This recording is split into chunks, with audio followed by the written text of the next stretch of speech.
close till I get up. Time is barely on our side. I don't wanna waste what's left. The storms we chase are leading us, and love is all we'll ever trust. Yeah, no, I don't wanna waste what's left. And on we'll go, through the wastelands, through the highways, till my shadow turns to sun rays. And on we'll go, through the wastelands, through the highways, and on we'll go.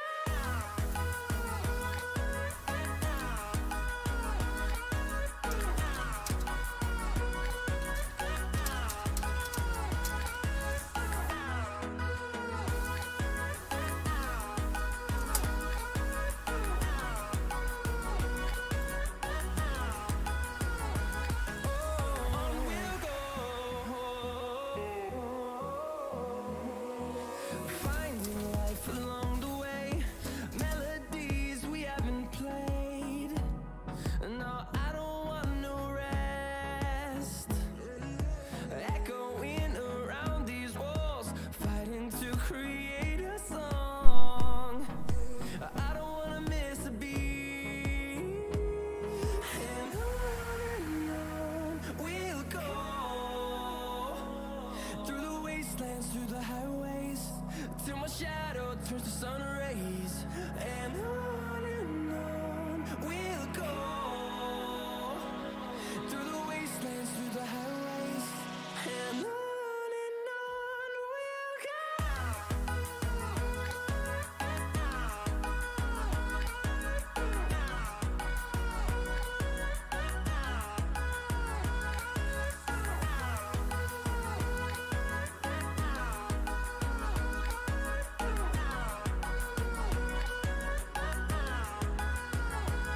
And we'll grow in number, fueled by them to see the horizon, turn us to thousands. And we'll grow in number, fueled by them to see the horizon, turn us to thousands. And on we'll go, through the wastelands, through the highways, till my shadow turns to sun rays. And on we'll go, through the wastelands, through the highways, and on we'll go.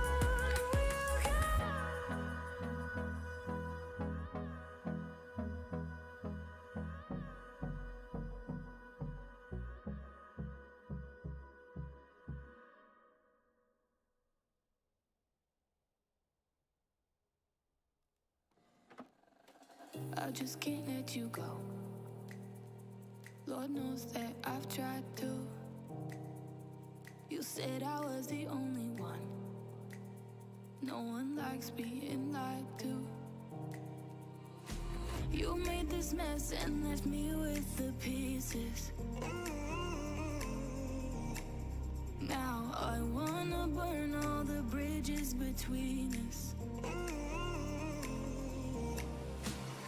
I can't focus, I can't forget. I've been thinking too much lately. I just need to clear my head. I just need to clear my head.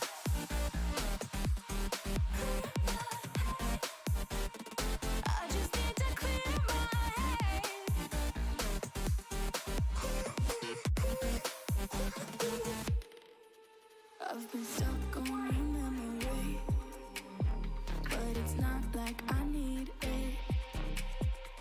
And we may have some history, but we don't have to repeat it. You made this mess and left me with the pieces. Now I'm gonna burn all the bridges between us. I can't focus, I can't forget. I've been thinking too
Hello, guys, and welcome back to the SQ1 League stream.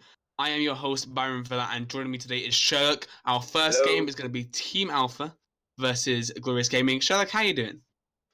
I'm super great. Even after a day of work, going back home, getting to watch GG versus Team Alpha is all I need to make my day bright and shiny. Because these two teams, they are at the top of the board right now, and GG, they're there since the beginning, right? Even the qualifiers, they have been doing super strong, and everyone knows just how great they are. We even made a banter video featuring GG and LGM because their matchup, their head-to-head matchup was a bit tricky, with LGM grabbing the first win. But Team Alpha, on the other hand, these guys were a surprise for a lot of people. We were not expecting them to be so high on the board, right? Yeah, certainly so. I know I started my first cast actually casting a Team Alpha game, and that was back in week 3 when they were seen as a very mid-table team, the more stat checky kind of, okay, so if you're below them, you'll lose them, if you're above them, you'll beat them kind of team. But over the last few weeks, they've been on an absolute storm. Now, it's hard to really point your fingers at anyone else other than Noah right now because that guy is playing like an absolute monster, but it's also enabled by the fact that the whole of Team Alpha play around him. And you see Packer and James always on solid laners. James likes stuff like the Sandra or Rihanna, these very safe picks. Packer, good friend of the tanks, very solid. You can rely on him in lane. And Pioneer's Pineapple will go around and help bot with Noah and Fantasy Low. And Noah's really the big player to talk about on Team Alpha. He's stupidly good. He can play so many good champions, and from what I've seen from him over the last few weeks, he is the player to watch. Maybe not even just on Team Alpha, but in the whole league, he's played super well. Yeah, I can't help but agree. And since you're highlighting players and going down the rosters, we need to mention the fact that today Lizard, GG's top laner, is not playing. So it's going to be a bit of a blow for GG because they have to sub in Artisan Killer. And since they have been relying on to their solo lane so far and how they were doing, you can bet that summing in another top laner with whom they might not have as much synergy as they do with Lizard, we have to watch how they will be doing when they enter the game, and how is Samus going to play around this new top laner. And since we're with the rosters, I just want to clarify something with the viewers because Noah, as you said, he's the AD carry of Team Alpha, and last week, just to prevent the viewers from getting confused, he was called Just End It. Okay, so Noah Just End It. Now you see who we will be talking about. Don't think he's a sub or anything. Okay. Yeah, and Glorious Gaming, I've unfortunately whilst I have seen Team Alpha's kind of growth, I've been lucky enough to cast. I think this is my 3rd game casting with them. I'm yet to witness a Glorious Gaming game, and so that's what makes me so exciting. From what I've heard from a lot of people, though, this team incredibly solid, and all the players are people you can kind of rely on to carry. But at the same time, it isn't a case of.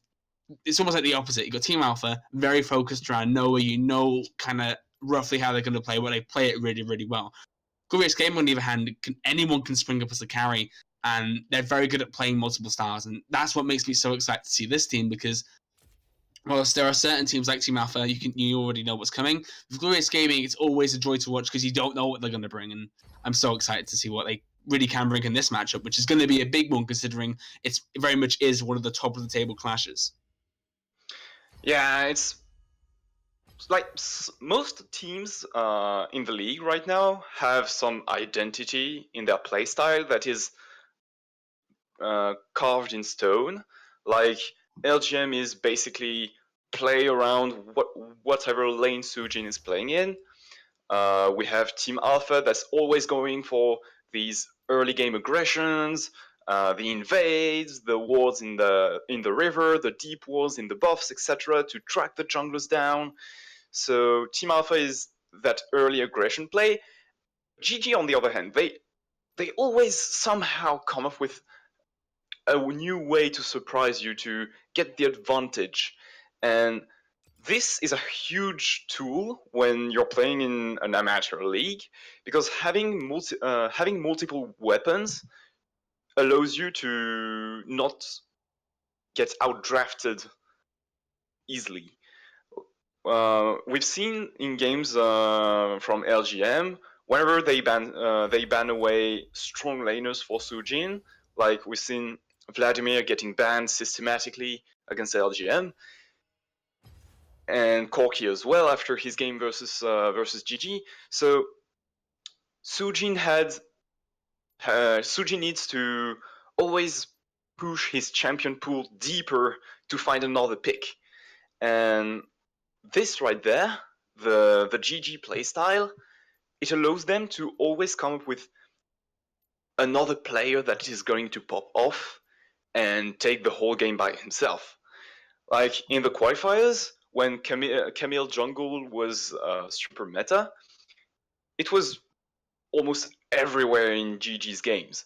Samus was picking Camille, finding the kills with the hookshot level 2 gank in the mid lane or in the bottom lane, and he was completely stomping games with that pick. He went like KDAs, crazy KDAs, like 14-0, 14-2, and he was pretty much the huge player for this team. I want to warn the players, because the champ select is not starting anytime soon, because we're having some technical issues with the lobby. So we're doing our best to fix this and not delay the stream too much. But we should be going into the draft in about somewhere between now and 5 minutes. So don't worry. Well, what a time. You talk about Glorious Gaming, and the strength that you said, like they're adaptable, they can play multiple styles, and whilst it means that it struggles, it means that other teams are like, because of that one style, they can kind of get out drafted. Not only is it the case that they can kind of get out drafted because they play a singular style, because of Glorious Gaming being on the other side of the map, not only can they get out drafted, but Glorious Gaming have the tools to straight up out draft them. If you know that we're going to play through bot lane, what if you just pick like Ezreal Braum or something, and then just say, okay, we're just going to have a passive bot lane, but we're going to go even, that's how it's going to be. And then focus your kind of jungle focus, like, and your counter picks onto those mid and top side, get those solo laners as far ahead as you possibly can.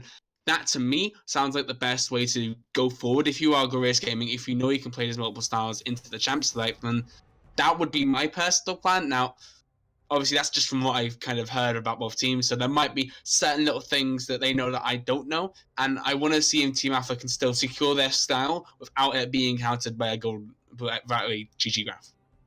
If Team Alpha wants to secure their playstyle, they will need GG not to ban away the Cassiopeia, because it has been one of the main picks for James in that mid lane to get the prio on, get the priority. And there goes the Zac ban for GG.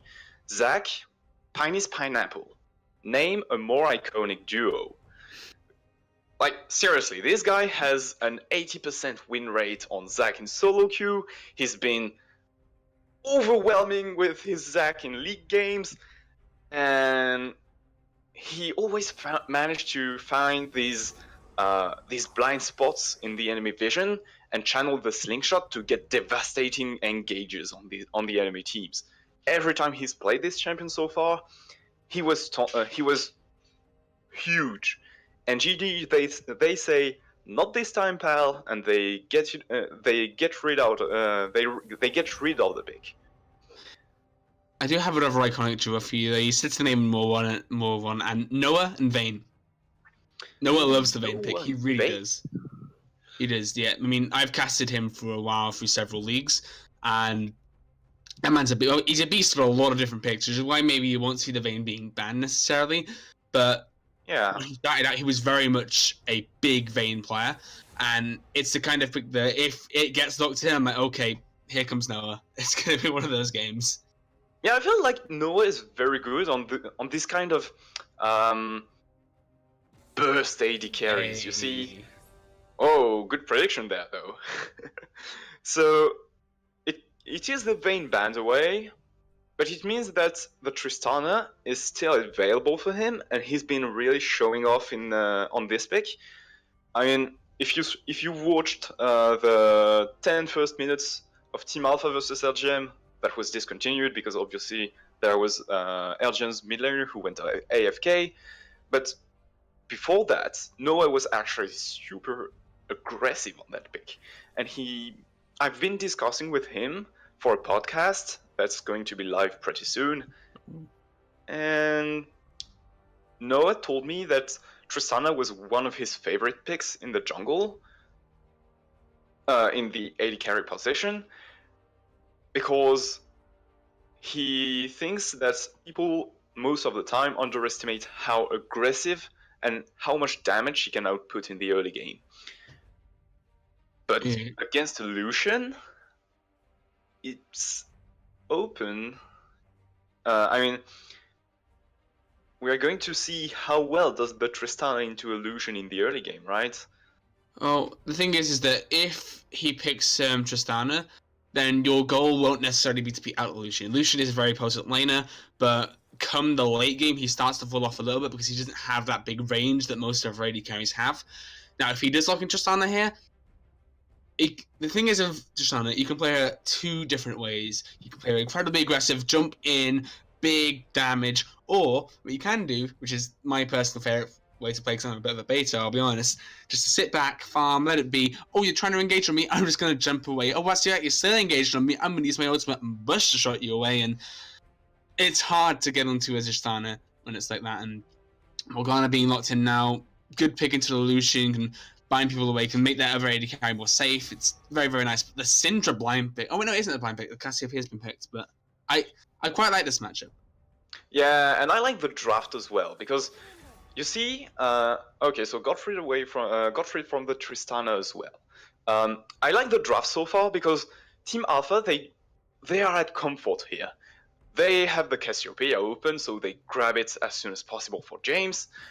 Piny's Pineapple, they got him onto a tank, where with... I'm not gonna say that Sejuani has that easy ganks to pull off, but Sejuani's ganks are not that bad, actually. There are worse junglers at ganking than Sejuani. So Piny's Pineapple should be at ease here. And then they could have picked the AD carry right there. But it feels like Noah has a lot more up his sleeves. And he says, that, no worries, they can ban away 3 AD carries, I will still have something to pick. And instead, they decide to go for Fantasy LoL's Morgana. Fantasy has been playing 2 supports so far, mainly.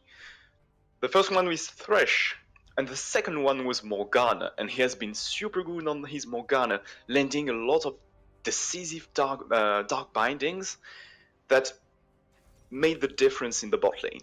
So I really, really love the way Team Alpha decides to play that draft.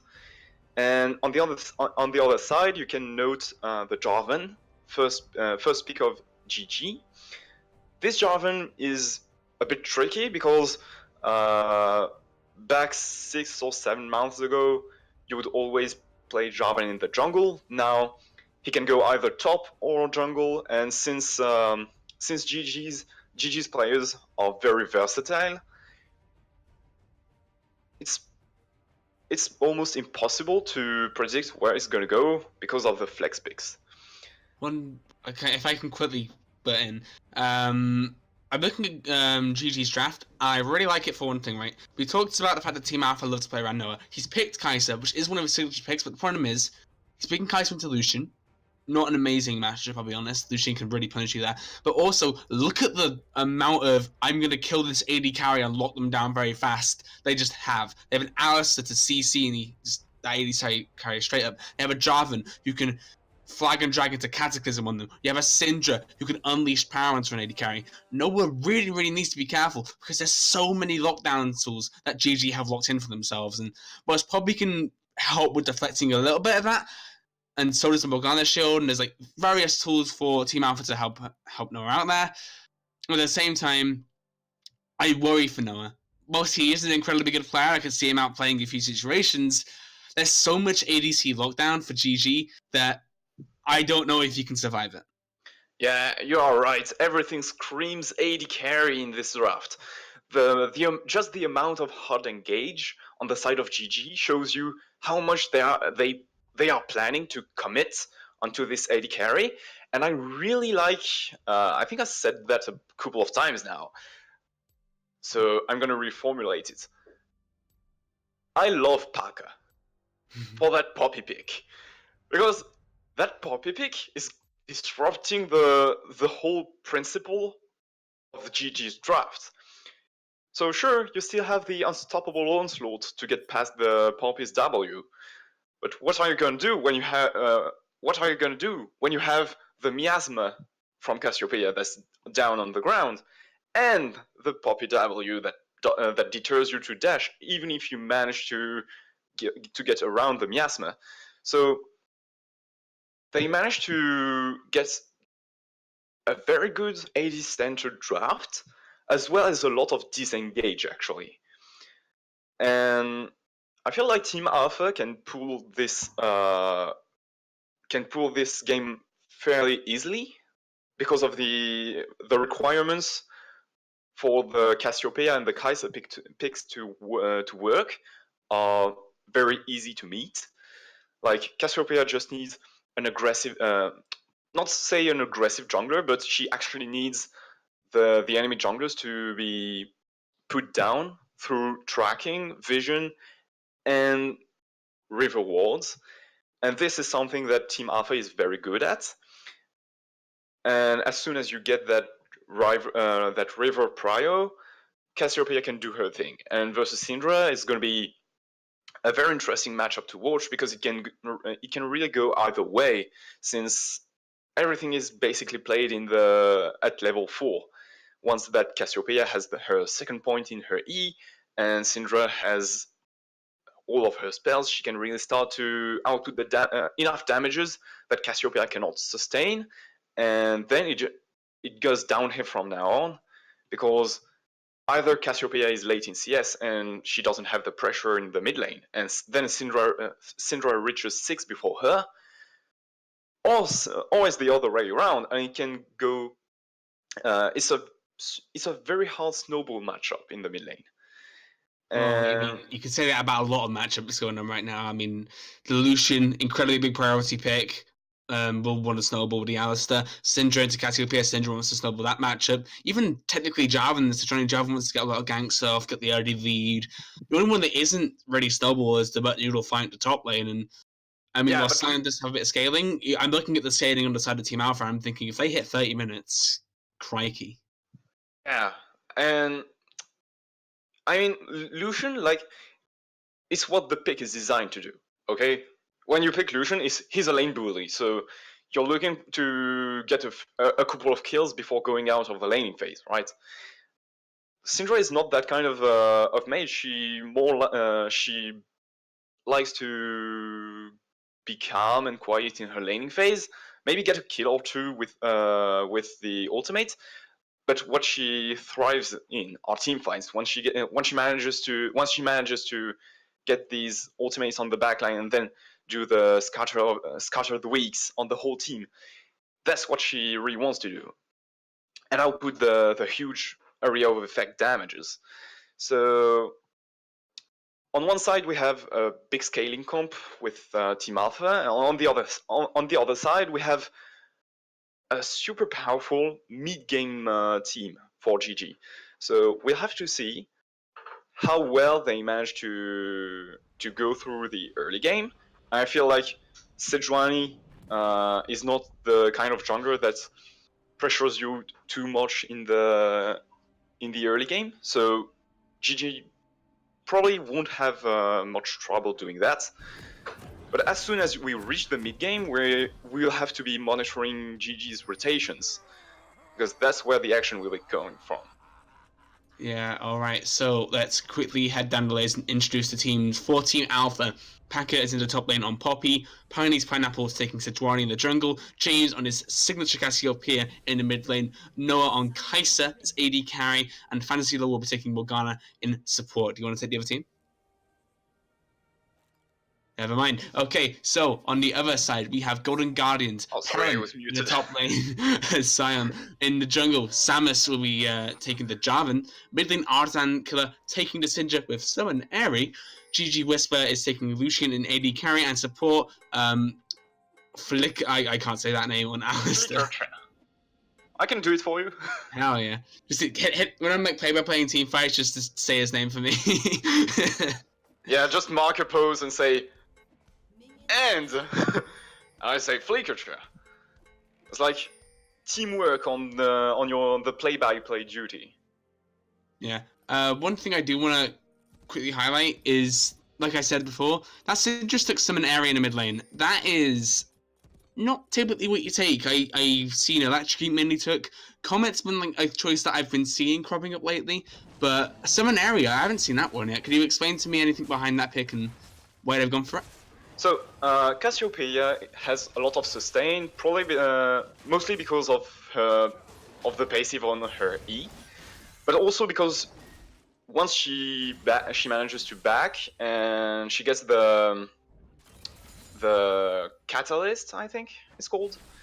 So the crystal, the nice crystal that you build Rod of Ages with, you get way too much sustained for the Syndra to actually be able to hold the lane, right?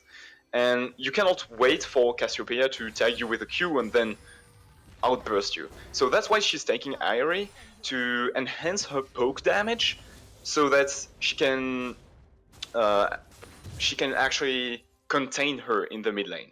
Because else, she will automatically lose the mid lane priority here in the early levels. And as such, Cassiopeia will be able to roam freely. And I can assure you that Cassiopeia's rotation... And oh, that's a good Dark Binding. Oh my goodness, a lot of damage going on the final pack. Oh, he's going to go down. No, he's not, but Flickerty is stuck in the middle of two enemy bot laners, and now he's going to be able to knock away Noah. Actually, he's got the Ignite down, but then Divine First Blood goes over to Noah. He's going to be happy with that trade, as he does unfortunately go down, but he does go down to support in Flickerty, and that will be a 1-for-1 trade. But no, never mind, Samus is here. He wants a piece of the action, but good Flashback Fantasy is going to say, no, you're not having any of this action. Wow, that's actually very good for Team Alpha. The firstborn on the Kai'Sa, and Lucian doesn't have the kill in the end, so he only goes back into lane with a Doran, with a long sword, while Noah is able to get the boots and a dagger. That's something he has to be pleased with. And you have to note that now it's 4 summon spells down on each side of the bottom lane, so expect to see both junglers being very active through towards this bottom lane, and you can see on the minimap that they are both cleaning their bot side jungle. I wanted to highlight as well Sejuani's pathing, because I was talking before the game starts about Team Alpha's invades and early action, and Sejuani actually invaded the red buff from of Samus. Good thing he answered with a vertical jungling though, so he doesn't get too late compared to the Sejuani. And I think we're going to see a gank in the mid lane, maybe? Yeah, possibly. I mean, you think he went for the Raptors, but they are not available, so he is going to look to see if he can get the Fire Drag off. James does get stunned, the Fire Drag does miss, unfortunately. James going to heal out of there. Does force both summoners, unfortunately, and maybe using the phase rush to get something. Packer is going very low in the top side. The wet noodle fight has got a little bit steamy, and so much flashes down at not even 5 minutes into the game. That's a lot of early pro-action. It doesn't necessarily comes from Team Alpha. I think that Samus is playing his pick pretty well, managing to blow flash here and there. Perun winning the matchup is actually not that surprising because Sion does real well into most tanks, and Poppy doesn't have the items she needs for now to be able to be a nuisance in the top lane. So once she gets the how do you call that? Wait, let me check. The Bami's Cinder, right? Once you get the Bami's Cinder,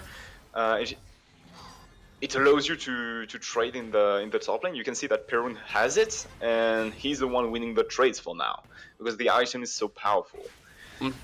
Oh, I'm gonna say big fire drag going on here. The flash is used, and James doesn't have what he says he's gonna be going down. But Paka looking to make a play on Perrin here. Pioneer's Pineapple is here. Lots of P's in this top lane, have to admit.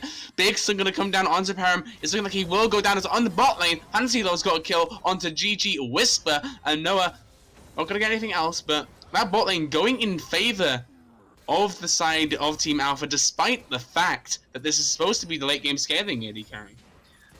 And I bet you that the skill went off from started with Fantasy landing a Dark Binding onto the Lucian. As I said, this guy lands so many Dark Bindings that it spins the matchups around.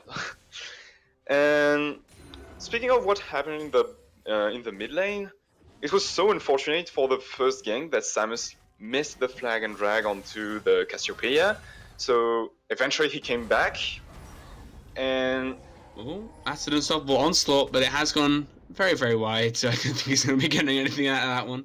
Yeah, I'm not going to make much out of it. Feels like it was a bit of a waste here, because even if it connected, he doesn't have the damages to kill her yet.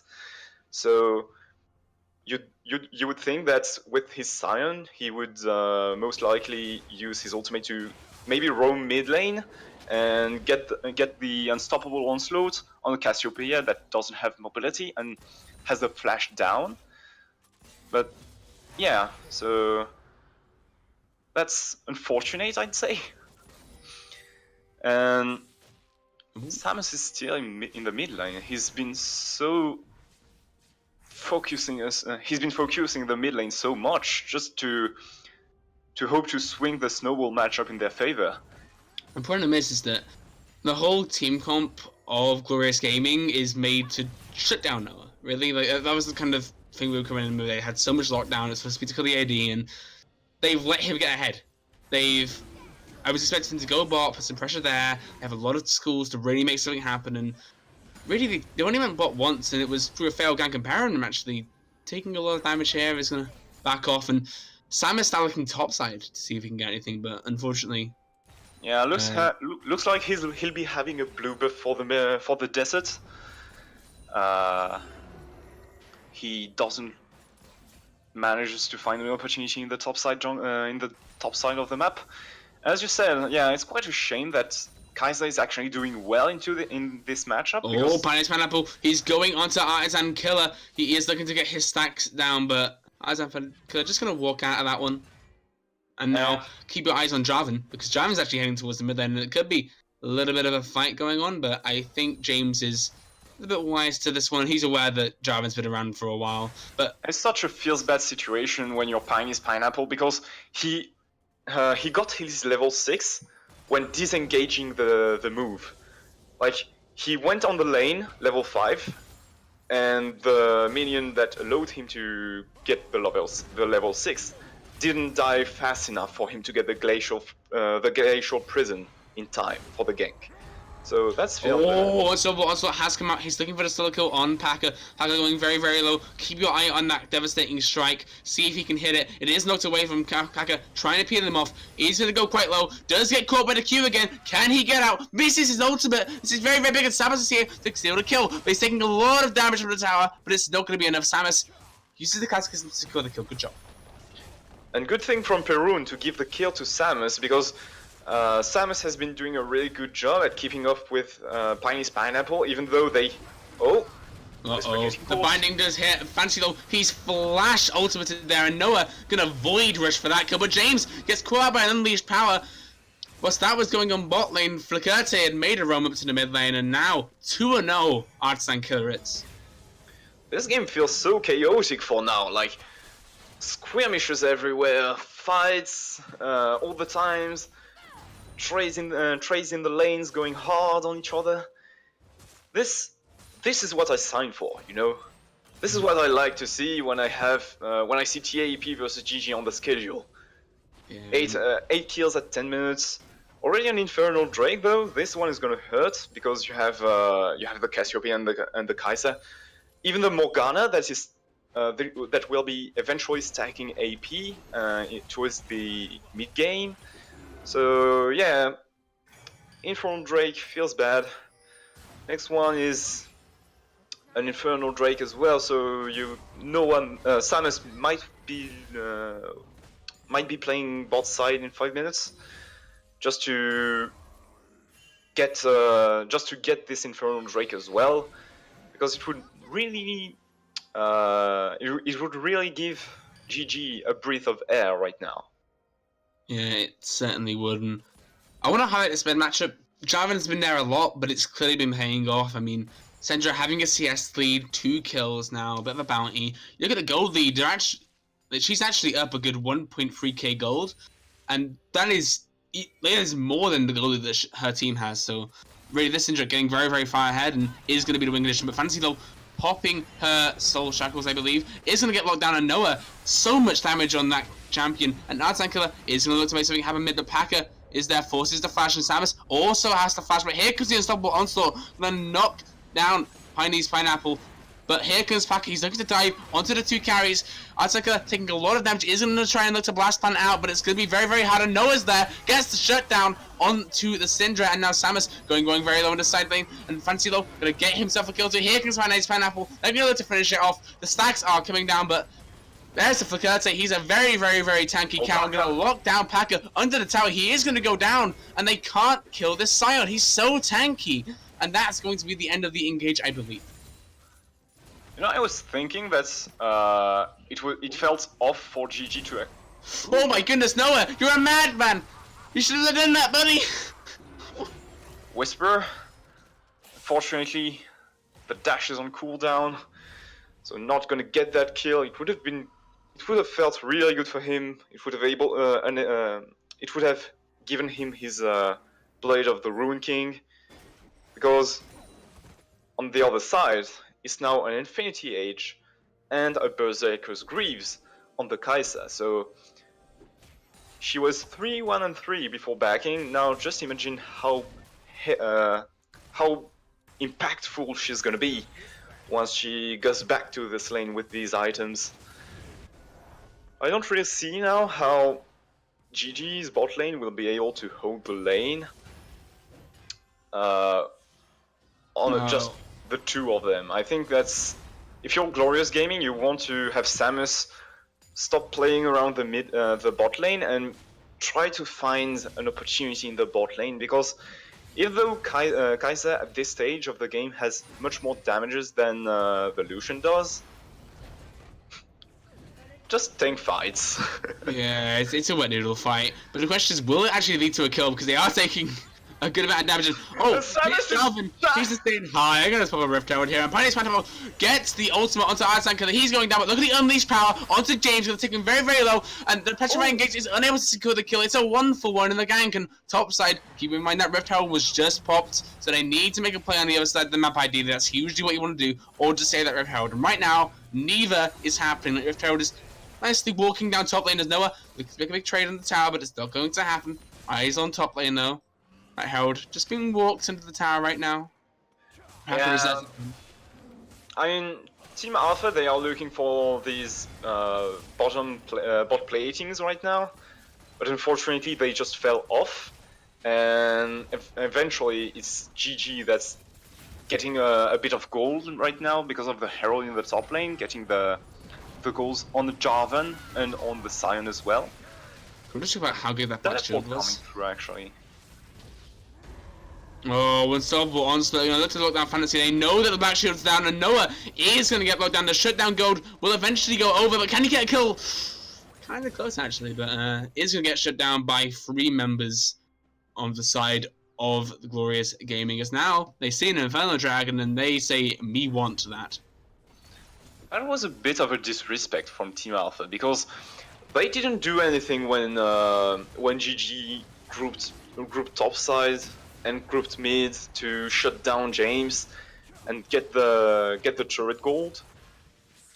Like bot lane, they didn't push at all, and now Sion is just free to roam on the lanes, get these unstoppable onslaughts to engage small fights, and hopefully catch some people, feel that gold deficit. And it's working pretty well so far. GG demonstrating why is their macro better than Team Alpha's, saying, you guys are the kings of over-aggression, we are the kings of macro. And this is the GG we know. This is the cerebral GG. You know, the ones that are playing through the objectives, and because of that, they always look so versatile in their gameplay. Yeah, and I have to say, Samus is really, really impressed with this game. The amount of jungle pressure he's applied mid and top have been very, very good. And but as he hasn't gone bot and Noah has got a lead, they've been able to deal with that very, very well in these team fights. And on the other side, Artisan Curve is an absolute monster. GG with the disco incredibly low though. No one's just gonna get him. Oh my goodness. Oh my god.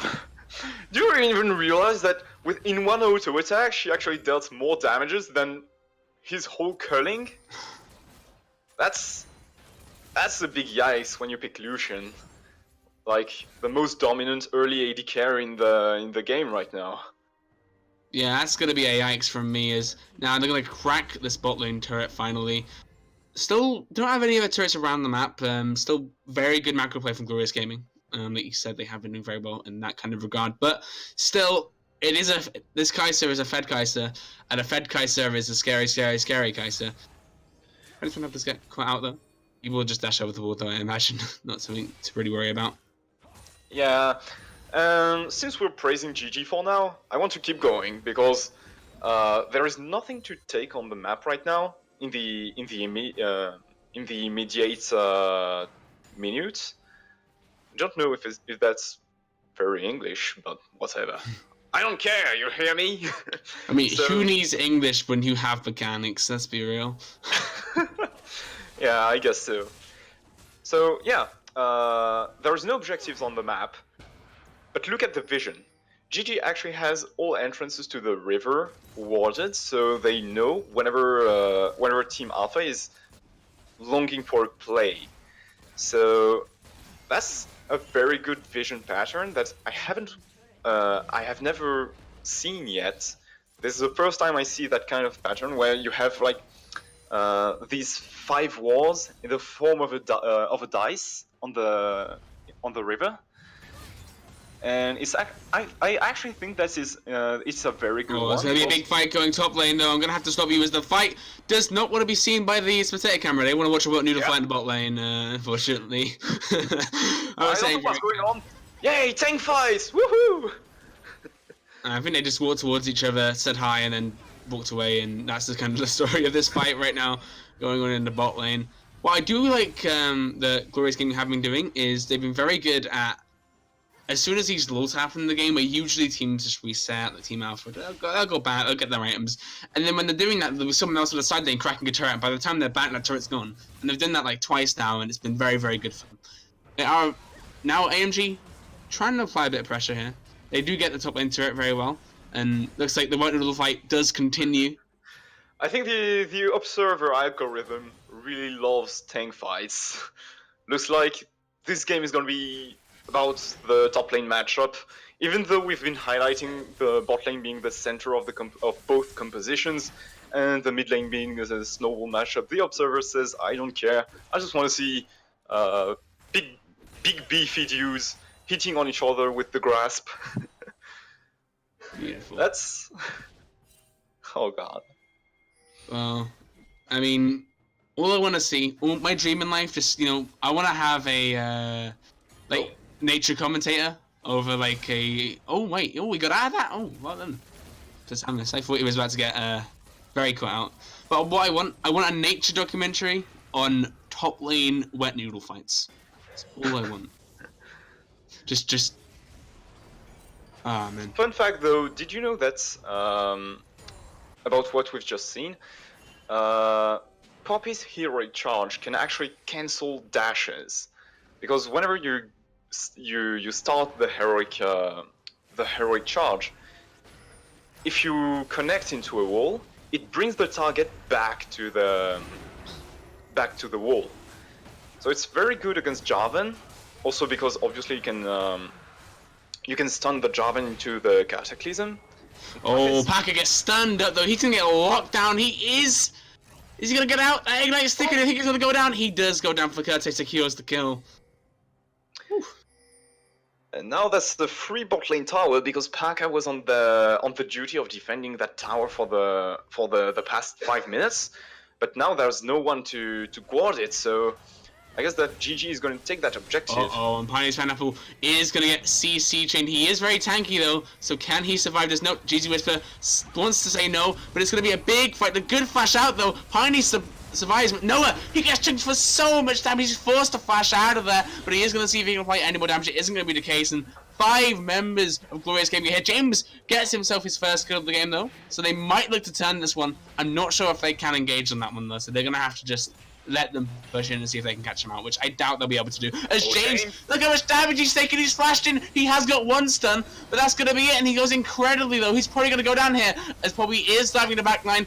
Eyes on Noah, see how much damage he can output right now. It's going to be a decent amount, but Packer is going very low. He is going to get took down too, and my goodness, Glorious Gaming are playing these fights beautifully. Okay, so this game you definitely have to praise Samus, right?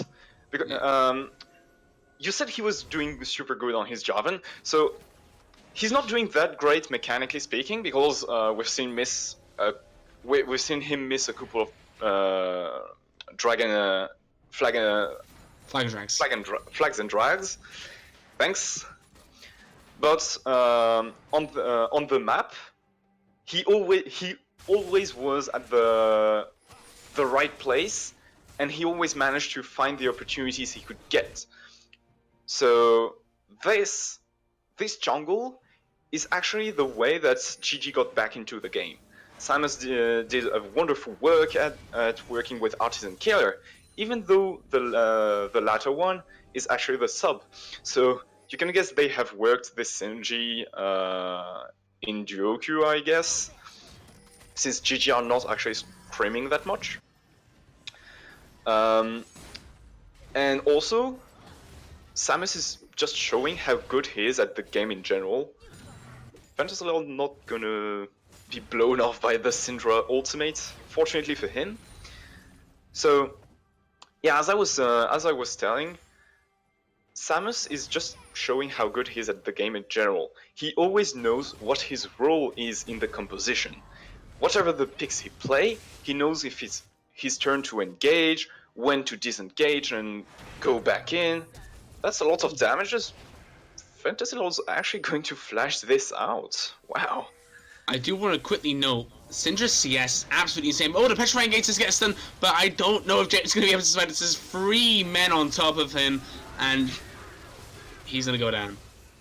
Oof. I do want to say, though, look at the CS with Syndra. That is absolutely insane. That's very, very good. That's more than 10 CS per minute, and that's much better than anyone else can say in this game. Yeah, well, as I said before, it is a snowball matchup, and whoever gets the lead gets it super hard. And that's exactly what I was explaining earlier. Like, Syndra, once she reaches the level 6 before the Cassiopeia, it means she will have the pressure on the lane for the rest of the match in just a 1v1.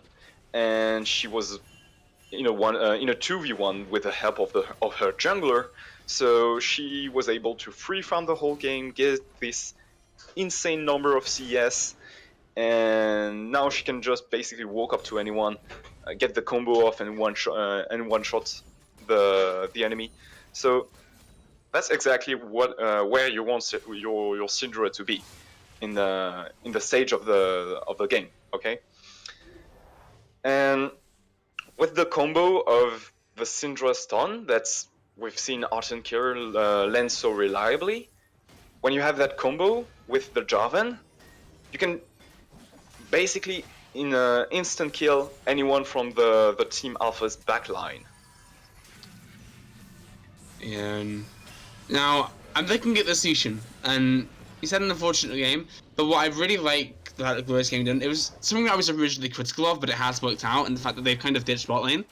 And whilst Noah is very ahead, and he's doing a lot of damage, the problem is that because everywhere else is so ahead, he can't get into these fights, because he knows if he does go too far, he's going to get Syndra ulted, Flag and Dragged, Cataclysm, Unstoppable Onslaughted, just locked down completely. That Alistair exists too, and is an incredible threat, so Noah is in a very, very tricky spot in these fights, because he can't overextend, otherwise he will just die. Whereas a lot of the time he can be a little bit more forgiving for that. As Paka does get knocked into the enemy team, is going to try and get out of it, does get CC change, is going to heal that for a decent amount of damage on. Fagurte is going quite low despite the fact that he has his ultimate popped. Is going to go very, very low, but is going to survive for now. And now, look at Noah, he is knocked down, he tries to get out, but look at the damage, and that's what I'm talking about. Noah just can't be anywhere near these guys, or he just gets popped. Yeah, even though he has 2 items right now and on his way to complete his 3rd, it doesn't matter because he gets blown up so fast. I hope for him that he's going to build a Phantom Dancer with the Zeal and the 2 daggers, because if he goes for the Runan, he's gonna have a tough time. And so now GG is starting the Baron, and just a while ago, when they were doing their second Ocean Drake, I wanted to say, I wanted to praise GG for always playing around the right objective for them, because it's 26 minutes into the game, and GG have been ahead for a very long time in the game. Like they had the lead since the 15-minute mark. And their lead was through their solo lanes, right? They got the top lane towers out, they got the free push in the mid lane. So with mid and top down for Team Alpha, and a huge lead on GG, you would have expected them to do the Baron as soon as it spawned, right? But instead, they chose to go for the Drakes, because look at the composition. GG has a very weak use of the Baron. They have an all-in comp. They don't have a siege comp. And if you want to siege versus Poppy and Cassiopeia, it's not gonna work that that good, right? Because Cassiopeia can lay down the miasma at the entry of the lane, and then you cannot find this entry to these tier 3 towers anymore. So oh, the Glacial Prison has landed. He's gonna look for an engage, but here Fagurte has popped his ultimate. The Unbreakable Will is there, and he's not gonna die. Silence in the backline too, but he's also not gonna die because those big tanks are doing stuff. And whilst that's happening, the big damage is going in. Big Cataclysm gonna lock down team members. Hacker's going down. Noah's going down. James is going down. Does get the stopwatch, but I don't think he's gonna survive that one. That may just be the writing on the wall for this game. James has left the game. Something tells you that is going to be it. Well played to Glorious Gaming. That was a glorious show to watch. Their macro play and the way they kind of distribute the jungle pressure across the lanes was incredibly well played. They do end up losing bot lane a little bit, but in the grand scheme of things, it doesn't matter because they play those fights so well, and well played to them. yeah, and even though their composition didn't initially worked as it was designed to, like playing through the bot lane and stomping the the 2v2 matchup, they actually managed to find another way to get back into the game, and that's what I love about. That's what I praise about this team. That's what I love them. The way they are always like, okay, guys, we have this one win condition. Oh, it's not working, so let us try something else. And every time they are behind, they always manage to find a way back in. Well, they didn't versus LGM, because obviously they were severely outdrafted that game. But if they manage to match, if they are not facing a team of the caliber of LGM that has so many flex picks, you can only expect them to draft super well and always find that way to step back up if they ever fall behind. Yeah, Aaron. Before we end the game, head to a break. I want to ask you, who is your MVP from Glorious Gaming or mine? Despite what his KDA is telling, I would go for Samus. He's 3-2-10, so a lot of assists for sure, and a nice KDA. But it's not that shiny with kills and stuff for Jarvan. But however, he's been playing the map so goddamn well, babysitting the mid lane, getting James in the abyss, sending gems into oblivion, and getting the Syndra ahead, working his way in the bot lane to get the flashes off, making the Parker's life impossible with repeated ganks, and getting the top towers. He really did everything in this game to me. Yeah, well, if you do love seeing a bit of Glorious Gaming action, well, I can tell you one thing, you're in luck. Their next game is also on stream versus Unknown Enemy due to a forfeit. I believe from I'm not too sure, or it was one team that's forfeited their stream game. So yes, it was now, ELG. So ELG, that's the one. ELG. We're having GG versus UE. So we're going to have a small 15 minutes break. So don't go anywhere. Just grab yourself a drink. Maybe go to the toilets and come back for the second game, everybody.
Hey guys, welcome back to the SQ1 stream. We're here with week 7, day 2, game 2. Glorious Gaming are back on stream, and this time they'll be facing the unknown, fairly I'd say, thanks to the roster changes, but still very scary, unknown enemy. Joining me again is Sherlock. Sherlock, how are you feeling after that first game? Well, it was a pretty convincing game from GG. In the power rankings, if I remember well, we actually put GG in the top, TIP in the middle of the pack. It was in the preseason power rankings, and UE was like just below, and it still is in the actual rankings. So if Team Alpha cannot pull a win from a GG match, I'm actually wondering how UE is going to do it. So, on the other hand, though, UE have already been in dire situations before, and we've seen huge upsets coming from them. They managed to beat Royal Reapers at the start of the season. They also managed to win the free Crocs game like a week or two with an epic backdoor. I gotta say was maybe super messy because UE is not that bad of a team. It's just that they do not know how to finish a game of League of Legends at all. They are doing good in lane. They know how to take neutral objectives, how to set vision. They are fine with the basics of the game. But once it comes to hitting the Nexus, this is where things start to spice a bit, to get spicy for UE. So UE are indeed very unknown enemies because of a lot of recent roster changes. So can you introduce the players just a bit? Well, for UE enemy, there are a few players I do like seeing. Psycho in the jungle, he's a very, very good player. He can pop off if he wants to. Coil in the mid lane, like I talked about last game, if you imagine Team Alpha's James, then Colin's very much also like that. Very, very solid player. You can rely on him a lot of the time. And also, the bot lane, Yerban especially, I like seeing Yerban play. He's a very talented support, and he can make a lot of good plays. Now, that being said, unknown enemies certainly aren't the favourites in this matchup, and a lot of that does come down to the fact that I don't know if a lot of those players are going to be able to really challenge the players on Glorious Gaming, because Glorious Gaming, we saw last game, they are playing incredibly well. I think the only player that didn't have a hot game was Whisper, but we can't really put that on him because he was against Noah. So we'll have to see how this unfolds. The bans have happened though, waiting on the first pick, and I'm sure it'll be a good one. As I'm interested to see what Glorious Gaming bring to the table. And the bans, though, they are so specific. I mean, Samus has been known for 2 picks in the league, his Camille and his Hecarim. And they actually chose to let the Camille go. Well, I guess so, because she's not meta anymore in the jungle. So they banned away the Hecarim. He had a very dominant performance, despite losing a game with that pick. But it was not... I'm not gonna say it's his fault, because whenever you lose a game, it's not someone's fault. It's always the whole team. But I'm more gonna say that the enemy composition on that game didn't let him play. So no Hecarim, no the fast for this game, and we get to see Samus on Jarvan again. Or it could go top lane as well, but since he just played the pick right before, I'm going to assume it's the Jarvan's going in the jungle. And quite interestingly, Galio and Nocturne. The combo synergizes pretty well, and it's fairly easy to pull off. You just have to press R. But now you need a target to press R onto, and the target might be Lucian. But what I like about not only Galio combo is very, very good in itself, but what I like is the fact that when the Jarvan is locked in, you instantly lock in a Galio as well. And what that means is, if a Jarvan, which is something he typically likes to do in a team fight, he likes to jump and cataclysm someone. Problem with doing that, he locks himself in a big AoE, a big little circle. And what happens is Galio ults the person being cataclysmed. Jarvan's then stuck in that little AoE circle, getting hit by a giant AoE circle, and he's gonna get knocked up. And that's a big problem in a team fight if Galio's able to just do that. So I like that pick specifically into the Jarvan. I like the fact that Galio Nocturne is very simple to execute. It is going to take an incredible amount of macro to really execute on. And the Ezreal too is just annoying to get on. And I think that's what they're going for here. Annoying to get on and making sure that Glorious Gaming really have to pick their engages. Now, I'm going to say Glorious Gaming, they showed last game, they're very good at picking the engages they want. But it's going to be difficult versus the likes of the Ezreal and the Galio, etc. Yeah, that's a lot of disengage as well. But if you remember what we've seen last game, it was a fair amount of disengage in the preceding comp. You had a Kai'Sa, Morgana, Poppy, all these things that are quite slippery. So I think GG has demonstrated that it's not a big deal for them. They know how to execute a team fight, how to engage, disengage, re-enter a team fight. So not that they have actually gotten rid of the Lissandra, and it's a quite clever move because they know that they are going to have to blind pick the mid layer, and they don't want Colin to actually have a free mid lane priority. So even though Colin got rid of the Syndra in the first ban rotation, and we've seen that what Artisan Killer can actually do with the pick, I think it's clever to ban away Lissandra because it allows you to actually play the game when you're mid lane. Fiora into Malphite. One thing I want to keep your eye on, Galio could go mid. It isn't typically seen anymore. It's very much more a support champion, but it can go mid. Now, Malphite, Nocturne, Galio, that's a lot of wombo combo. And you know what's the best wombo combo champion in the game, arguably, to throw in with that? Something with a giant big bull called Orianna. I think that'd be a very, very nice pick here. Quick shout out for people in chat, because they're very nice. But also, I don't know if that pick Orianna. We'll see. That kind of bouncing around on champions, making me think that, come on, just pick it. Well, I do want to say there was also it could be a Galio support as well. Yes. Oh, I'm happy. I'm a happy man. Galio. I am a very big Anivia main, so I'm very happy at seeing that. What I'm not happy at seeing is the fact that you're picking it into what is either going to be like a Jarvan mid or a Gragas mid, and that can do a lot to an Anivia, and especially 3-6. Like, you really, really need to be careful the amount of engage that you're looking down, and it could be very, very risky to pick.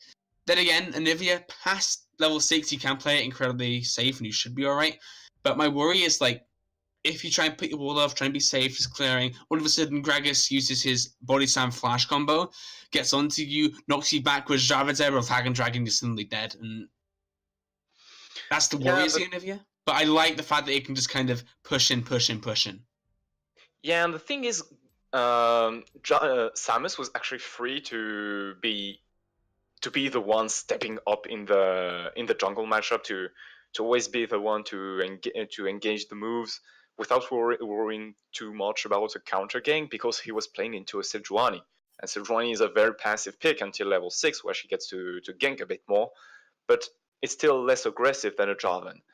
Now he's actually playing into Nocturne, who has a very, very strong 1v1 potential, so he won't be as free as he was before to roam around the map and gank carelessly. So you can guess that every time Samus is going to walk up to this mid lane, to look for a gank, he might not commit to it every single time, because what if Nocturne is here? And once you get a bit further into the game, what if the Paranoia is available? Then your gank turns into a catastrophe, because you just get deleted and your whole team cannot help. So this mid lane matchup is actually going to be I'm not stating it because obviously it's GG versus UE, so you never know how to what to expect from both of these teams. But I expect this mid lane to be less impacted by the junglers than the previous game. Yeah, and one thing I want to look at though with Psycho and this Nocturne, it's a great pick in isolation, but he's very good at hopping onto the side lanes of people on their own, just absolutely deleting them. But the problem is I'm looking at the side of Glorious Gaming and I'm seeing, okay, if you jump into a Fiora, she's going to riposte you and probably win the duel. So that's not really a viable option come the mid to late game. Try and do it on a Gragas, he has a lot of CC. I don't think you're going to be able to just get him really quickly. That kind of goes off the table. And then Lucian Fresh, if there's a Fresh around, then I don't know if you're going to be able to do much there either. So that's like in mid to late game, I don't really know how Psycho is going to be able to execute on the paranoias. It is still going to be incredibly useful, just removing division, making communication a little bit of a hassle. But at the same time, what's in the early game, it could do very well. I worry the longer this game goes on as who he can really target with the paranoia in the first place. Maybe Delusion, but he'll usually have people around to just CC him if he goes in.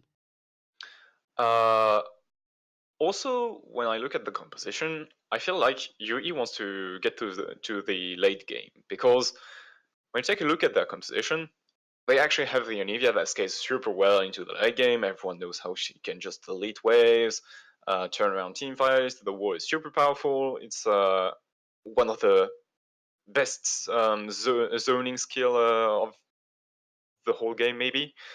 Galio, Nocturne, Malphite is a super huge team fight composition, and Ezreal, he used to be a mid power pick, and now he's a late game power pick because he scales so well with the rework. So UE wants to play for the team fights, for the 5v5s, and for the late game. But on the other hand, you have so Jarvan is an early pick. It can actually put out a lot of aggression in the early game. But in the mid lane, you have Gragas, which doesn't sound to me as one of these picks with a huge kill pressure. I don't really know a lot about this matchup, but when you compare Gragas to, for example, Syndra that he played the game before, I would say that Syndra obviously has a way lot more kill pressure than Gragas do in the mid lane, and since Anivia has a lot of range, you have to wonder if he will ever get in range to lay down his damages. Yeah, and let's very quickly introduce the teams. Once again, we have Glorious Gaming. Perrin's now picking up Fiora in the top lane. Samus, Jarvan in the jungle once again. Artisan Killer going to be on Gragas in the mid lane. GG Whisper back on his Lucian. We'll see if he can do any better this game. And in support, Fakirte will be taking Fresh. And now that you're here, you're able to do it. Do you want to introduce the other team? Okay, so here we are now. I am in game, but strangely, I don't see anyone spawning on the map. Yeah, it's like it's probably just been a low loading screen for one of them. Don't worry about it. We'll take the other team quickly. So Flaxer in the top lane on Malphite. Psycho will be on Nocturne in the jungle. Colin and Nivea in the mid lane. John Up will be taking Ezreal ADC. And Yerban taking Galio support with his big engages. We'll see if he can get any of them off.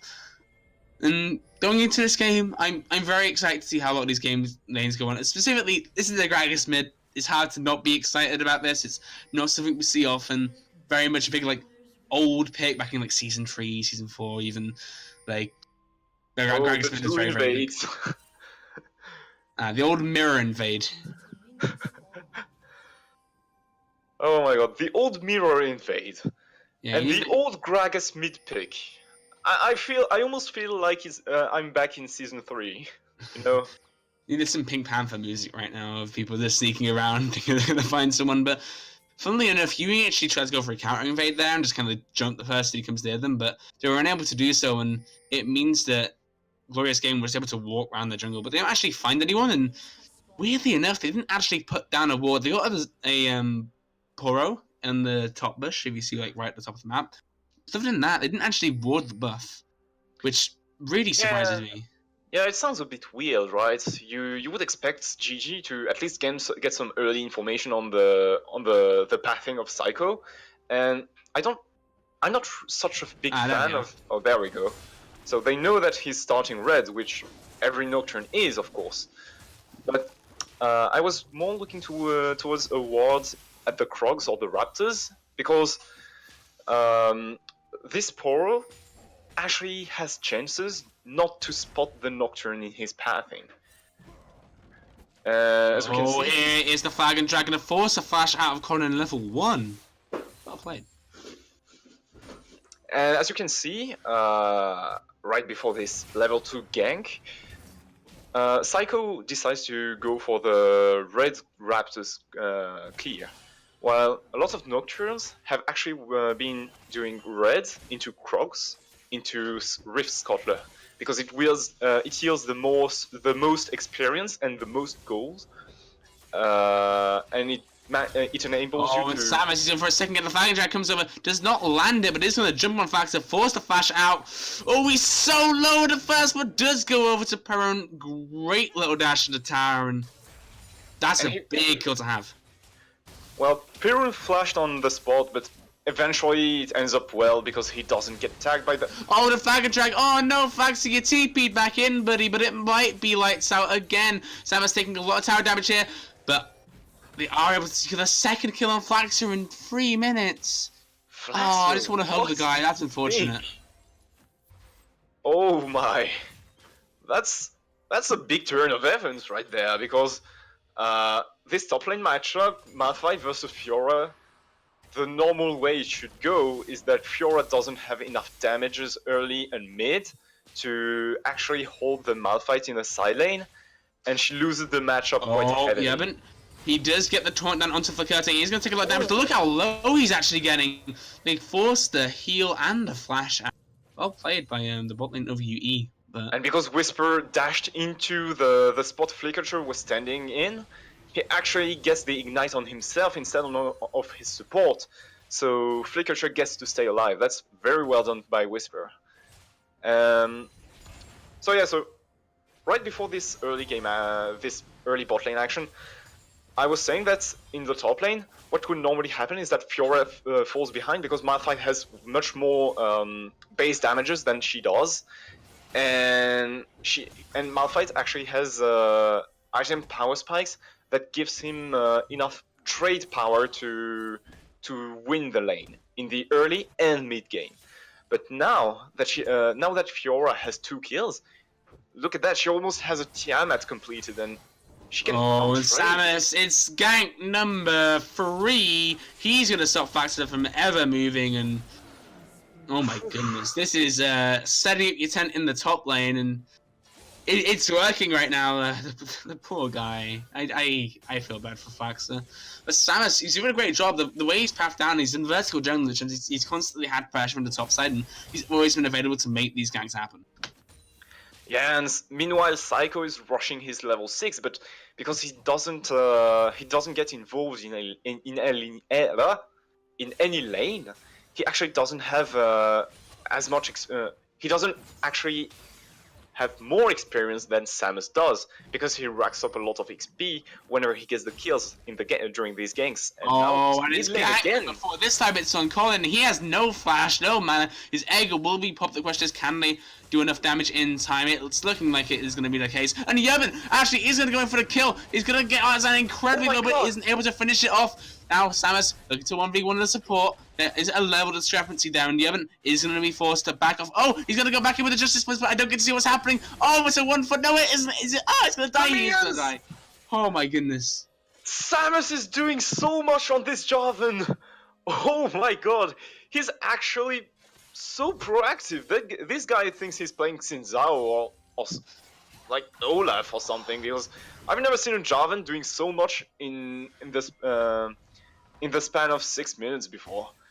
Yeah, he's just ganking everywhere, and but he hasn't exactly got a farm lead on Psycho. What he has got is a good kill and a lot of assists, and he's snowballed the top lane to the point where Flaxter is struggling to even approach the wave at this point. And now mid lane is a kill going towards an Artisan Killer, and his jungle pressure. Samus has played so well like this. He knows exactly where to path and exactly where to gank, and it seems that every gank he makes gets something. He's incredibly successful with the way he paths. It's super good.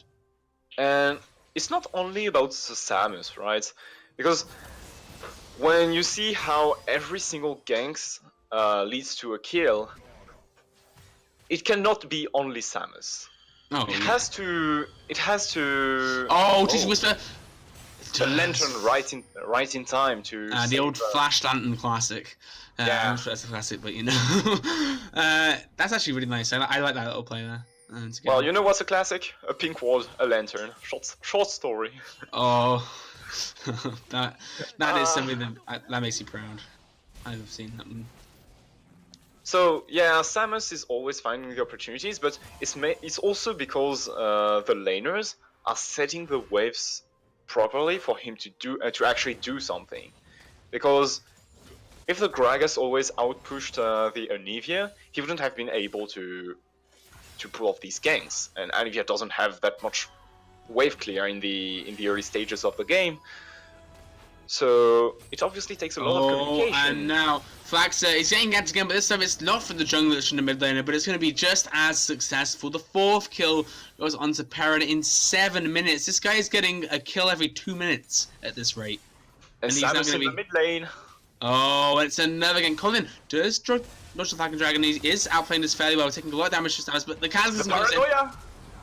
forces the flash out, and now it looks like he's going to be targeted. It goes incredibly low, and Samus is going to be tucked down, but here comes the Azan Killer. Can he outplay this? It's not looking likely. The stun does miss from Colin, though. He is going to crave below, and the explosive gas is unable to secure the kill, unfortunately. Azan Killer will eventually go down. Colin is playing with his life there, but Psycho gets some kills on the board. So Psycho decided not to get involved in lanes for the pre-6 phase of the game. And as I said, if he did get involved, his 1v1 potential would have prevented Samus from being so free in the early game. But now that he has the paranoia, it's just a matter of pressing R and being on the right side of the map instead of being on the right in the right lane of the map. And you can see that once this paranoia goes down, the 2v2 is turned completely around. Psycho just deletes the two of them with his ultimate, while being 0-0-0-0. While Samus was in a really good position, had the warrior upgrade on his red smite, and he lost. Despite all that, he lost the just 1v1. land Urban guesses just as punts flayed away. That's actually very nicely played by Flakerty. Once again, I feel like I'm saying that a lot now, but Flakerty has been doing very well, just being able to disengage and stop any form of aggression coming from this bot lane. Oh. Yeah, sure. Oh no, Flaxer, buddy. Oh, wait, he just had the level 6 now. I want to see if that unstoppable force does help him out there. Oh, He is like... going to get flag dragged. He is going to see if he can make a way out. He might just unstoppable force towards his tower. But oh, the flash from Perrin forces the flash out from Flaxer. He's so fast. Look at Perrin. He's like Sonic in the top lane. Look at him. Oh! But he's unable to secure the kill still. And Yonit now is getting all in on. Oh, Yubin does get a big stun going. The fresh. Oh, does stand on that. Great play by him. And now Whisper will be able to secure the kill. No, it will be going on to Vakerte. But now Yubin has no mana. Is forced to walk away as fast as he can. But I'm not sure his little legs can carry him to his tower, as they are slowly but surely killing him. His stealth bar is going lower and lower. And the Justice Punch is blocked. And that's going to be lights out for Yubin on this Galio. And on the other side of the map, Psycho with the paranoia getting the shot down on Perun. Ooh, that's big. I didn't see that, Yes. but Blaine Spectator. or something like that, I don't 600 know. gold getting into his pocket, so that's the warrior upgrade, of course. He's now very close to his ninja tabbies. Psycho's gonna play a big part. Oh, Colin does get flash flag and drag, but is able to dodge it for the time being. But oh my goodness, they just drop everything on this guy. Psycho's Two flashes coming, and but burn. he- Psycho is gonna see if he can save his little bird friend. And look at that stun! It's huge. Psycho is going to get himself another kill. An Artslam killer cannot make his way towards Colin. Psycho is 5-0 right now, and he is having a highlight performance. Flaxer, he might get jumped on here. He's gonna have to walk out, but. He is Malphite. He is the tank, the rock, and Psycho is saying, Oh, man. it doesn't matter how much you outjungle me in the early 5 minutes of the game. It doesn't matter yeah, but might be how getting the caught lanes out go. here. Good use of the Glacial Storm by Colin to just zone off Whisper, and he's jumped into it. He's gonna take so much damage from that. Oh. Well, maybe he's not at that point yet, but... Not quite going down. It's always difficult to find a kill with the culling whenever there are other teammates around to tank it for you. Yeah. So, Psycho, the guy is saying, hey, now the game has changed. I have my paranoia, I have my items, I have the farm, I have all the keys I need to make my pick work in the mid game. So, Samus, I'm sorry, you did well in the first 5 minutes of the game, but I'm gonna do better from now on. Yeah, and what I really like from Psycho, I was talking about how it's a real struggle to get onto any player with the paranoia.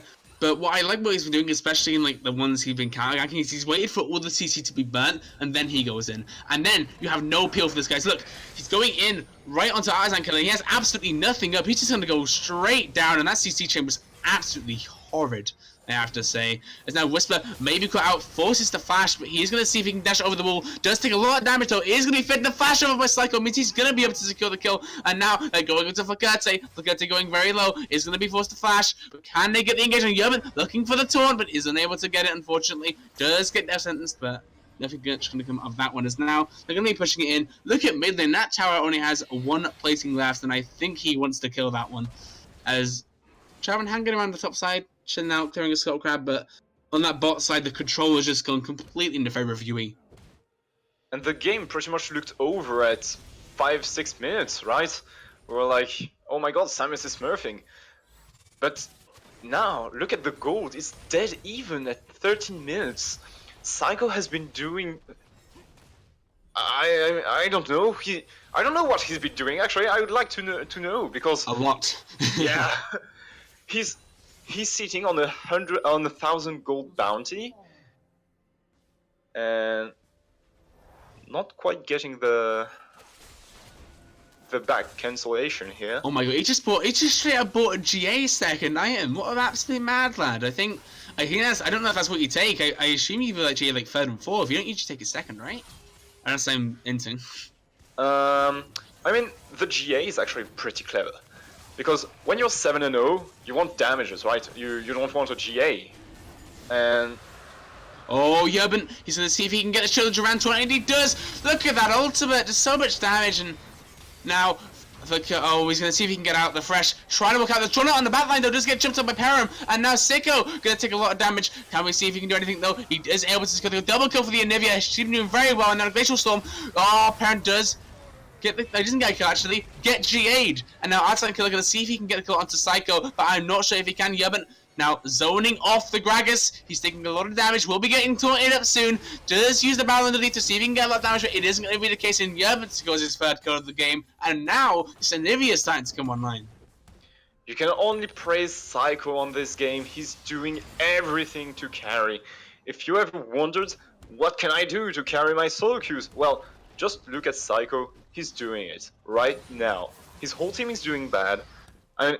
Not bad. Whoa. How have you know? Colin's doing a decent job in the middle. I'm going to take back what I just said, okay? They were in a bad spot. They were in a very rough spot. Yeah, I'm not going to argue on that one. They were not doing bad. They were in a bad spot. Oh, Blue escaping looks to make that. We supposed to see that by 5th or 6th play towards his Malphite now.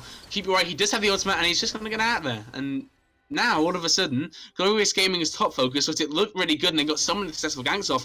The problem is, you're shutting down a Malphite and it isn't really a champion that can be shut down. He's always going to be useful. And whereas Psycho, he's invested his kind of focus into areas like the mid lane, going and counter ganking, and that's worked really, really well for him because he's been shutting down key targets like this Draven, like the Gragas. They haven't been able to do so much because Psycho's always been there ready to respond. Yeah, and for GG, it hasn't always been about shutting down the Malphite. It was more about getting your Fiora ahead, because she's obviously one of these... Oh, no, the Grand Challenge has come out. Can he get the kill? No, he can't. Oh, Yerman's actually here, but he's just going to walk into lane and That's gonna be it. I thought for a second it was gonna be an engage. I was like, Peru might want to go back in because the Grand Challenge actually lasts for 10 seconds, I believe. So Gariban's presence actually pisses him off, so he decides to recall instead. And as I said, Fiora is one of these win conditions that's if she gets ahead and gets refed, then she can potentially snowball a matchup, and you can get her in the side lane, and then it becomes like your main win condition, right? So they wanted to shut down, not to shut down Flaxer, but to get Fiora ahead and play around a 4-1 style to have Fiora split push and make UE take bad decisions in rotations. But it actually never happens because once Psycho hit that level 6, he completely disrupted the GG composition. And now is this kind of Rift Heralds that you have to lay down because it's about to fade, and still better to lay it down than to let it fade, right? And as you can see, so Perun getting the push in these side lanes, so even if the Herald was not successful in the mid lane, Perun actually manages to still find a tower for the team. And that's what you want to see if you're GG, right? You have a 5-1 Fiora. You want her to start doing stuff actually, because the rest of the team is not doing that good since Psycho started to play the game. And Whisper is just sitting on one item. He's waiting for his Black Cleaver, where he will. Oh, really play by me! Oh, the flash in, but for Curtsy does force the flash out of Colin, but that's gonna be it. As now, oh, you haven't get spot by the wall. Enemy assist from the Anivia there, but Samsi, he goes to think he can do something, and then Psycho says no, and he has to back and drag out. And you see there the power of the Anivia, and like the disengage's potential is huge. And whilst I thought for a second that Vakate made a huge engage, but just flashes away and then stuns her up, puts the wall up, and it becomes very hard to deal with. The problem is that Anivia has the mana issues, but due to the fact that now she's got a Tear, Lost Chapter, Roa, got the Corrupting Pots, there's so much mana sustain that Colin's bought now that it's going to be a hard thing to punish, because usually you punish it over in the early game. That's kind of how she is. 3-6, very, very vulnerable champion, but whilst they did get like 1 or 2 successful ganks on them, Colin, past that, he wasn't really shut down. He was just able to scale, there wasn't much pressure, and then a few ganks that they tried to make after that, Psycho was there with the paranoia and it got turned, so... Yeah. Also, Definitely. he has a hefty creep score. Oh, Sam's going for the steal, but he is unable to do so. He gets locked down and they're jumping into a glacial storm. Colin does get himself 2 kills. The hero's entrance means that Sicko is now getting himself another kill. GG was he flashes and he's going for the kill, but he's not able to get it. Double kill for the Anivia. 4, 1, and 8. And oh, Faxerism. I don't really know what GG's hoping for right now, trying to get this fight. We said before that UE's composition is thriving in team fights, and GG is just impaling into them, right? And they have a Fiora.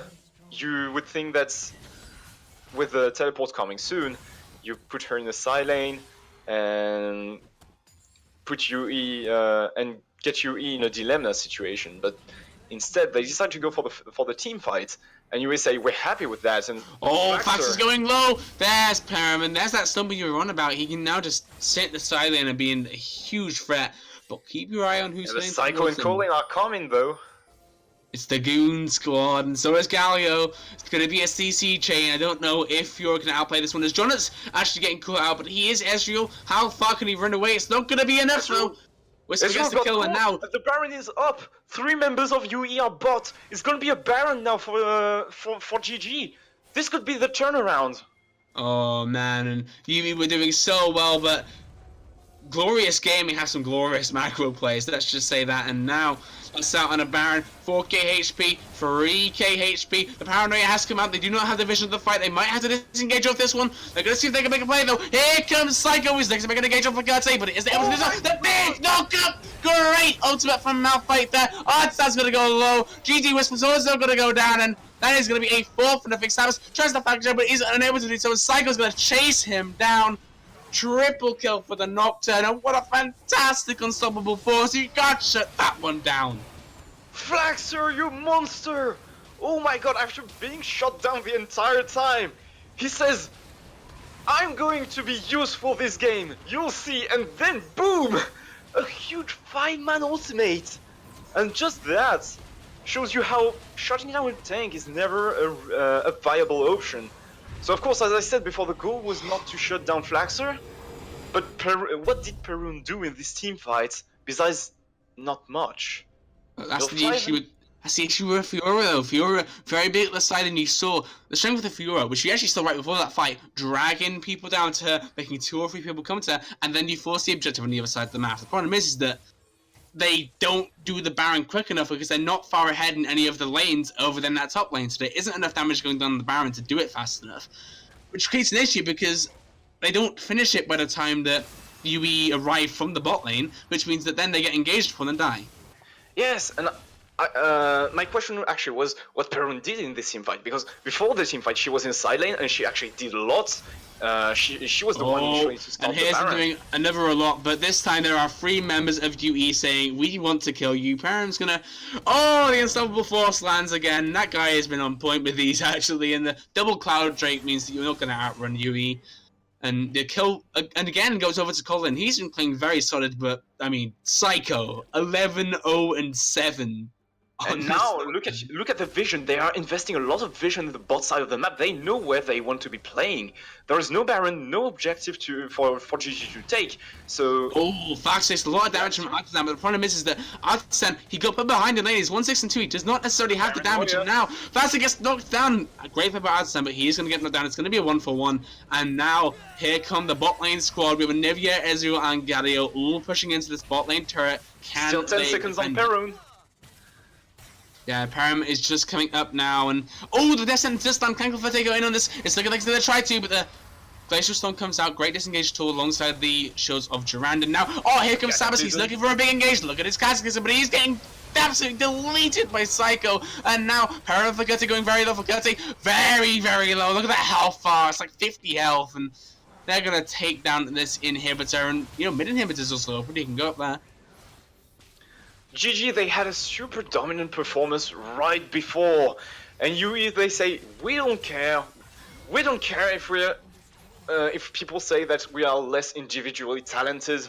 We don't care if our team had internal problems throughout the league. We don't care if people see us as the underdogs. We are just going to draft a simpler draft and show that good execution and understanding of our win conditions is actually better than being good at the game. Yeah, and if you remember, a certain team called CLG, and they were known to be in counter logic. Well, UE are that team. They're very counter logic, and now they're going in. Flaxer goes in like that. Here comes Sicto. He's gonna get a kill, and I can't decide his pronunciation, but Jolati gets the kill for Curti now, and here comes the hero's entrance. The shutdown does go over to Perun, but now, look at the side of that fight. Samus is going to lock him down, but here comes Anivia, going to see if she can get anything. Perun going to see if he can get the kill, but I don't think he's going to be able to. The wall comes out, the Glacial Storm comes out. Does he get stunned? No, he does not, but he is going to get run down. The taunt lands. That's going to be an ace for the side of UE. They're going to walk it down mid, and I don't know if they can end. It might be close. Oh, they can end. They have the Baron, they have Ezreal and Anivia. And it's 5 seconds for Whisper. Yeah, Fakate's up though, and so is Whisper. This is going to be the last chance saloon for the Glorious Gamers. Can they do anything here? Oh, here comes Yummy. He's going in onto the Fresh. Going to try and delete him, and there he goes. Colin gets a kill, but keep right. The rest of Glorious Gaming are up. It's going to be a giant fight now. They have to try and protect these minions, but the stun comes down onto Whisper. He's going to go down to Samus. Now keep your eyes on him. Arthur's is going to go onto John at T. He's going to see if he can get the kill. Oh my goodness, he gets popped off, but he's still alive. And Colin also staying alive at the backside of this fight, and they're just buying time for the minions to be on this Nexus. Oh my goodness, Samus goes down, and the flash comes in from her, and he's gonna see if he can get this Anivia kill. It looks like it will be. And they seem to be outnumbered in the base. Unfortunately, not able to end, but so close, man. They took so much. Flicker actually bought so much time running Oh my into god. the members. Oh my god, those minions. Oh no, Parent's gonna go down. Minions! Oh, actual. Oh my goodness, this is an absolute fiesta. Oh. I love TV games. Yeah, these games feel like Ginair Green versus Griffin, you know? When Ginair actually lost their base to the Baron, lost the top laner to the super minions. And the Nexus is at a third of its health. But it's GG's Nexus. Would you have expected that going into the game? Well, you wouldn't really. I mean, we were talking about the fact that we just saw, literally the game before, evidence as to where we were like, okay, Glorious Gaming, big strong team, just took down Team Alpha, who are considered an incredibly strong team right now. And then you're looking at UE, they're very inconsistent, but I mean, it looks like now when they're on point, they are on point, and they're playing so well. This game's an absolute bloodbath as well. We're looking at around 49 kills over 27 minutes. It's just an absolute, yeah, like I said, bloodbath. I can't think of another word for it. I was about to think of another one, but no. A bloodshed, maybe? Bloodshed, I mean, the Urban is certainly creating some bloodshed. He's going in for the shield around. UE Factor does able to look at, oh, here goes Psycho. He's going to see if they can play, but he does get let down. And Jonat's actually on the Nexus. Oh my goodness, he's actually like a semi-back door in the base, and Jonat does get a kill. Psycho is going very low. Perrin, going to see if they can have him, but it's going to be the Nexus going down. Unknown enemy takedown, Glorious Gamers. What an upset and what a victory for an unknown enemy. Unknown enemy eventually making a name for themselves by taking down one of the best team out there. And it looks like they have finally found a way to play together. They took a game to Free Cross recently. They have a new roster. It looks like these guys are on their way to maybe secure the last spot for playoffs. Can we say that already? I mean, to be fair, the 5 and 8 though. That's but no, 4 and 8 actually. Let me check the record real quick, so I can keep you guys updated on that one. They are 5 and 8 now, so 5 and 8, okay. If they actually play this clean, like every single game, and if they stick to easy to execute drafts, good rotations, and playing around their jungler and mid duo, can we say that UE is on their way to playoffs? Well, all I'm going to say is, as someone who has casted UE in multiple leagues, as an organization, they are known for Cinderella runs. And oh, baby. Seeing this happen, I'm getting a slight bit hyped right now. If they can continue this form, I'm going to hold off right now. This could very well just be an uncharacteristic upset. Wait for next week, though. Because we're looking at, they're facing, I believe next week it is going to be Team Alpha and Elo-less Gaming. If they can take down Team Alpha and EOG, then sign me up. I'm on the hype train. We're going choo-choo. But I'm still going to be skeptical. I'm still going to wait it out. But before we end the stream, I'm going to say I'm going to ask you for MVP, but I have a feeling I know who you're going to choose. Just a slight inkling. Okay, yeah. So, just like I say Flickature for you, say the MVP's name for me. Psycho. Oh. Yes. He did so well, though. Like, we were looking at Samus in the other game. He was doing so much, getting all the big ganks off, and it was great pre-6. And then as soon as the level 6 mark hit, Psycho hit his power spike. He knew when he was powerful, and then managed to out-duel Samus very well in a lot of the counter ganks that he did, and he got himself so far ahead that it was so incredibly difficult to deal with him. And by that point, then Colin managed to scale up, and because of that, he became a huge threat in the fights. And for the problem is of Glorious Gaming is that they were set up and they knew they could lock down someone very easily. This is like the same as last game. They had a very big lockdown competition. But they're very good against one threat. It's very good against one threat. We saw last game, only one member's fed, with Noah, who was fed. He got took down. But this game, it wasn't one threat. It was two, arguably even three with Jonnet. And it meant that they had to try and either split their focus, which was never going to go well, or hard focus on one target when the other target's just sitting there free hitting. Because of how many people got fed so quickly, it became hard for Glorious Gaming to really deal with, and you saw right there the fruits of their labor. As I said, if Samus was as reckless, as careless as he was with the Jarvan pick in this game than he was in the first, he was going to get smashed by the Nocturne. That's what eventually happened. Because he started to gank and disrespect the Paranoia, but it got back at him. And that's the things you want when you're UE. You want to play on the fact that every other team is going to disrespect you because you are considered an underdog. But after this match, I think people are going to start paying attention to UE. Yeah, eyebrows have certainly been raised. It's going to be a very big match that I'm sure will send some ripples through the community. But for now, that'll be the end of the stream. I believe there is going to be some content coming out for you guys during the week, but join us next week.